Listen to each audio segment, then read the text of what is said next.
Residential properties accounted for 62% of all burglary offenses in the United States in 2024. Yet, many of these incidents could have been prevented before they ever happened. I'm Oli, and in this video, we look at how remote video monitoring can help stop intrusions before they turn into losses. Let's head to the template. First off, let's highlight the problems. Most of the buildings only have cameras, so they record but nobody's watching live. So at the end, the footage is reviewed after the damage is done. And if you have a guard, he cannot cover every zone, every hour, and it's also very expensive. And we broke down our recommendation based on 3 tiers because we know not every residential buildings have a lot of funds to put into video monitoring. This tier is based on what we most often see is required for residential buildings. The tier 1 is about having only a camera in the front entrance with a loitering detection AI, because there are homeless people that enter in the lobby, which is unsettling for the residents. And if someone is trying to force a door, the loitering detection AI will also see that someone is doing something that takes time in the entrance. And it is rated tier 1, so it might not cover all your needs. It's not what we would recommend, but if it is what fits best for you. And the tier 2, we call that time in view, which is multiple cameras in multiple areas that will detect movement for a certain period of time. For example, we have camera at the entrance like in the tier 1,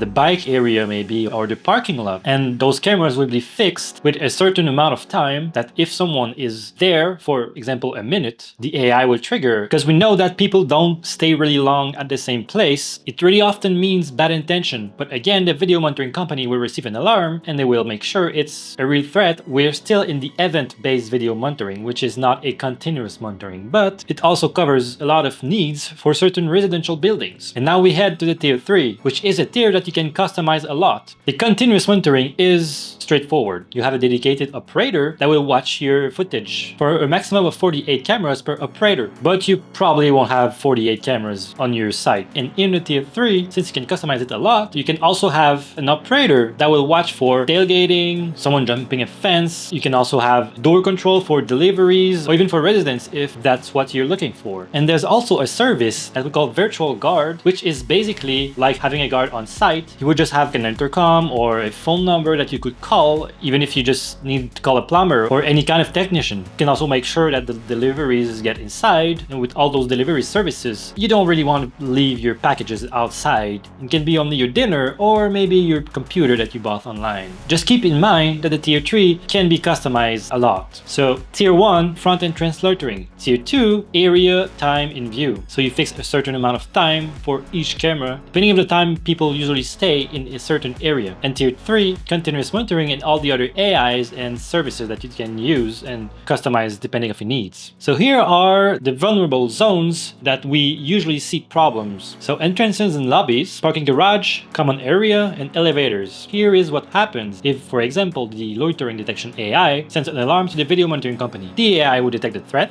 an operator will analyze the footage, making sure it's a real threat. They will do a voice intervention, and if the person doesn't want to leave, they can call the authorities. After that, the case is closed with a detailed report. If it's nothing unusual, you won't be notified, but if it is something that requires your attention, you will have a notification. So that's it for the apartment video monitoring, and if you have any other questions, feel free to ask in the comment section. Thanks for watching, and I'll see you soon!